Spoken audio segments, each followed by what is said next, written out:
AEW All In has just wrapped up, and this is my review of the show. We start off with the trios ladder match between the Patriarchy, Bang Bang Gang, House of Black, and the to be determined team that was determined on Collision.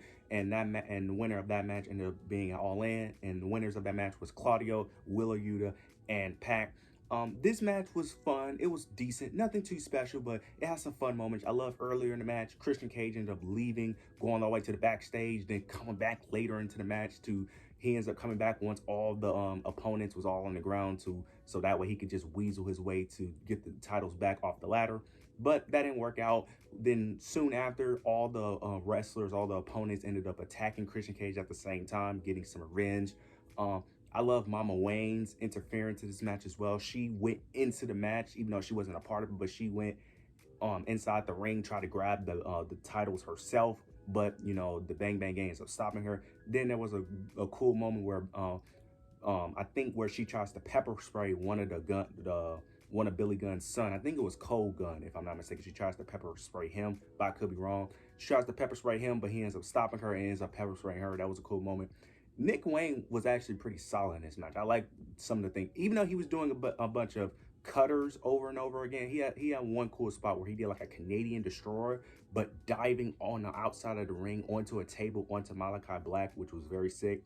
But we get towards the end. They was playing the story of Christian Cage wanting to be the one to grab the trios championships. Luchasaurus had multiple times to grab it, but Christian Cage kept being the one that he wanted to grab it. Everyone's on the outside, everyone's on the ground. It's Luchasaurus and Christian Cage. He ends up, trying to pick Christian Cage up to go grab it, but Pac ends up coming into the ring, climbing up to the ladder, and ends up grabbing the titles first. Now we got new trios champions between Pac, Claudio, and Willa Yuta. This was overall decent match, nothing too special here.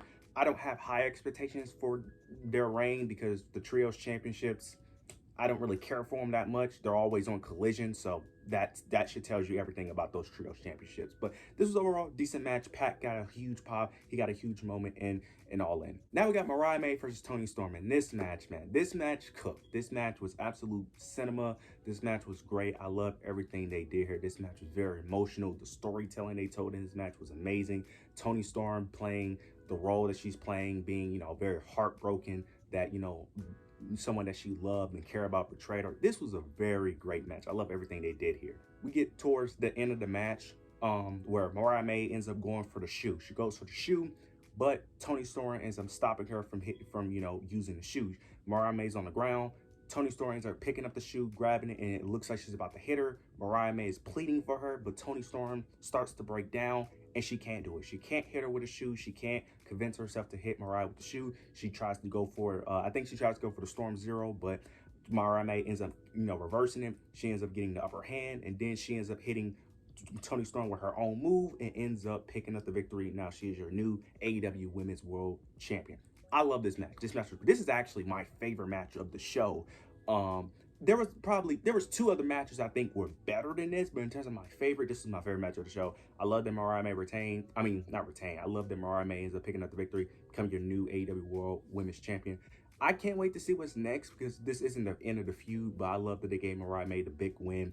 Totally deserved, totally needed it to put her over. This was great. This was a very amazing match. I loved every second of it. Now, we got Hook versus Chris Jericho in the FTW rules match for the FTW Championship. Not going to speak too much on this match. Not going to speak too much on it. Majority of this match was just a 3-on-1 because, anything goes. So Chris Jericho, Big Bill, and Bryan Keith basically was dominating Hook for a good portion of this match, but Hook eventually ends up overpowering him. Then, towards the end of the match, Hook ends up putting Chris Jericho in like some type of sleeper hold. Taz ended up getting off of commentary, ends up coming out to the ring, ends up putting Bryan Keith in a sleeper hold. So Bryan Keith and Taz and Hook and Chris Jericho, they're both doing the same submission hold all at the same time, and Chris Jericho ends up tapping out. That's the end of the match. Not gonna speak too much on this match because this match was not that good. It was very mid. It was very mid, not that entertaining. It did what it had to do though. Hook gets a huge pop. He gets his FTW championship back, and we'll see what goes from here. Hopefully the Chris Jericho learning tree is dead, and hopefully I don't really care what they do with Hook, honestly, but yeah, I just honestly don't care because this feud has been trash. Everything about it has been trash. Everything's just been pointless because Chris Jericho didn't need this. Hook didn't need this. This doesn't elevate no one, but yeah, Hook, gets his FTW back, gets his FTW championship back, I guess. Now we got the triple threat tag team match between FTR, the Young Bucks, and the Acclaim. This match as well, didn't really care for it. We already knew how this was going to go. The Young Bucks ends up picking up the victory. Yeah, I don't really have much to say about this match, honestly, because we kind of knew how this was going to go, honestly. Whenever the Elite do lose their championships, most likely Jack Perry, I would assume, would be the first person to lose their championship before all of them. So it only makes sense. Yeah, I don't really care. This match was fine, but I wouldn't say this was a pay-per-view worthy match. This felt like more of a Dynamite / Collision type match, to be honest with you. But yeah, I have nothing else to say. Now we got the Casino Gauntlet match. This match, I thought this was a good match. This was an overall good match. You had some surprises. Some of them I didn't know. I know there's someone named Miguel. I don't know who that is, but he got a huge pop. Fans was over him. Ricochet ended up making his AEW debut. He has some very sick spots. This was overall a very solid match. Hangman Page ended up making an appearance into the match. Very shockingly the end though, because Christian Cage was in this match. He was hobbled from his ladder match earlier in the show. And then Luchasaurus was the last person in the match. And then I forgot who got pinned, but Christian Cage was very shocked that Luchasaurus was in the match. Luchasaurus looked like he was about to attack Christian Cage, but he didn't, and ended up helping Christian Cage again, like he always does. He ended up choke slamming. I forgot what happened. I think he choke slammed someone, and then he ends up picking Christian up, putting him on top of the opponent, and ends up making him get the victory. So Christian Cage will be the one to get a title shot anytime he wants for the AEW World Championship. Very shocked that they went this route, because I like Christian. I do. And I wouldn't mind him as AEW World Champion, but I just don't see a world where he's actually realistically a champion. And it's like, I don't know. I feel like the story you can tell with other, I feel like I don't know. I thought Hangman was the clear winner of this, because I think either way you could have had him dethrone Bryan Danielson, or you could have had him dethrone Swerve. Because I feel like you could have played that story. I feel like it would have been a more entertaining story with Hangman, but Christian, you can still play as a good story. I just don't buy into Christian being a world champ, even though I would love him as a world champ. I just don't see how that story can really play out to make it more believable, in my opinion. Next, we have Will Ospreay versus MJF for the American Championship, aka the International Championship. This was an absolute banger of a match. This may be a little bit of a hot take. I think this match was better than their 1 hour match, in my opinion. Now, the only reason I say that is because it was less time. The 1 hour match, it was great, but since it was an hour, it could get a little draining at times. This match, everything that needed to happen happened. This was great. It had some very sick spots. It was one spot. MJF did a sick Canadian destroyer off the ring apron onto Will Ospreay. We had another cool spot where MJF was hanging on like the ropes, and Will Ospreay did a shooting star press onto MJF on the ropes, which was also a very sick spot. This match was great. This match was amazing. I love everything they did in this match. But we end up getting towards the end of the match. MJF, the referee was distracted because Will Ospreay tried to go for a hidden blade on the ring apron, but he ends up accidentally hitting a cameraman. That's distracted the ref. Distracted the ref, which allowed MJF to end up hitting Will Ospreay with the championship. He tries to go for a pin, but Will Ospreay ends up kicking out. Then MJF ends up revealing that he got some brass knucks. He's about to hit him with the brass knucks, but then someone in the mask come up from behind MJF, takes the brass knucks away from him, which ends up being Daniel Garcia, which was great. I love that spot right there. It revealed to be Daniel Garcia. This allowed Will Ospreay to end up hitting the hidden blade. Then he ends up finishing off with the Tiger Driver to become your new international champion again. This was great. This was an amazing match. I love everything they do here.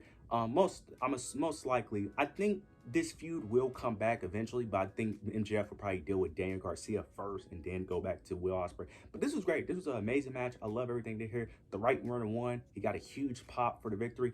This was an amazing match. I love everything they did here. This was a great match. Now we got Britt Baker versus Mercedes Moné for the TBS Championship match.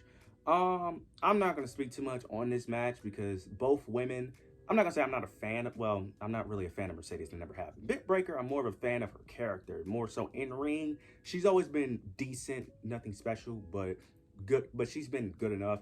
This match, I don't think was bad. It had moments. I just think it was all right. We already knew who was going to win this match. Like, it was very obvious who was going to win this match. Yeah, Britt Baker ended up losing, of course. Mercedes ends up retaining. I'm not going to speak too much on this match because, honestly, I just don't care. The feud itself, I didn't care about. And when they start fighting, I didn't care because I already knew who was going to win. And the person who's winning, I don't really like that much. So, yeah, Mercedes Moné ends up retaining her TBS championship.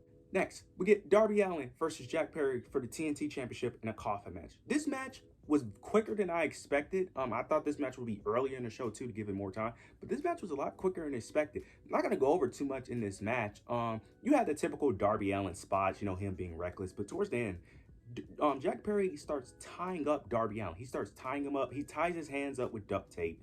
Then a little bit later, he ties him up with his own belt. He took Darby Allin's belt and tied his legs up with the belt. Then he gets a trash bag, well, a body bag, and puts Darby in the body bag because Darby Allin is defenseless. He can't do anything. Then he finally puts him in the coffin. Then after the match, he tries to light him on fire. He starts the Young Bucks actually, the Young Bucks come out. They start pouring gasoline on the body bag, on the casket, on the coffin. Then they was about to light him up. Then the lights go out. And then you hear the theme music. And then Sting makes his return and ends up saving Darby Allin. That was a good moment. That was a huge pop. That was great. I love what they did here. This was a great moment. Darby Allin lost his first coffin match, which was as expected. I love the Sting appearance though, even though I never really watched Sting like that, but even I popped a bit when it happened. So this was overall, it was a fine match, nothing too special, but the Sting moment definitely helped with this. Now we got the main event of Swerve, Bryan Danielson for the AEW World Heavyweight, for the AEW World Championship. This was a banger. This was an absolute banger match. Love it. Swerve playing the nasty, slimy, just the ultimate bad guy was perfect. Swerve knows how to play a bad guy so amazing in this match, bro. Swerve was doing some nasty thing, constantly attacking the neck. One moment he was on a ring apron. He did like some type of body slam where on a ring bell to make Bryan Danielson hit his neck, which was crazy, which made him bleed for the rest of the match. After later in the match, it was a moment where he starts attacking Bryan Danielson in front of his family, start doing his stomps in front of his family. Swerve just knows how to play the ultimate bad guy, the ultimate villain, bro. He just plays that role so amazing. And Bryan Danielson played the perfect babyface, overcoming the odds because a good portion of this match, Swerve had the upper hand. Swerve did like 4 house calls in this match, I think. Did like 4 to 5 house calls and 1 Swerve stomp. He was just, both wrestlers were just absolutely amazing in playing the role that they was meant to play in this match. This was absolutely amazing. But towards the end though, Hangman Page ends up coming out, distracting Swerve Strickland. Bryan Danielson ends up hitting up a psycho knee. He tries to go for the pin, but Swerve ends up kicking out. Then I think they end up having a good back and forth. While they're having a back and forth, Bryan Danielson, I think at one point went to the corner or some sort. Swerve ends up doing like his signature like roll up into like a, I don't know what the move called, but he basically rolls up, jumps in the air, and then slams his opponent like facing backwards.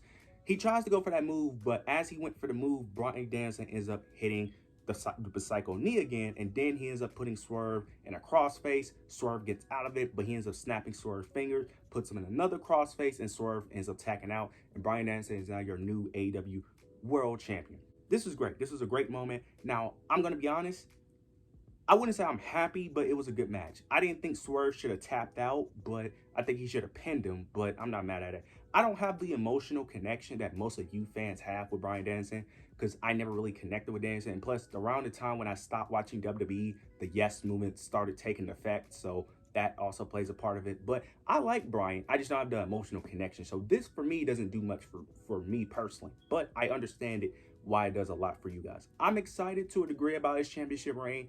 I just hope that he holds it for the rest of 2024. Do not have him have a 1 to 2 month reign, because at that point you could have just kept Swerve. But if he has a reign all the way to like November or December, then it's more, well, all the way to December mostly, then it's kind of worth it because he had a decent run and you have someone to be able to put him over at the end, hopefully. But this was overall, I think the show was good. I don't think it was special. I think All In last year was better. Maybe I need to rewatch All In last year because it was my first time watching AEW as well, so maybe that's why I'm a little skewed. But this year, I thought it's really like 3 matches I would go back and rewatch.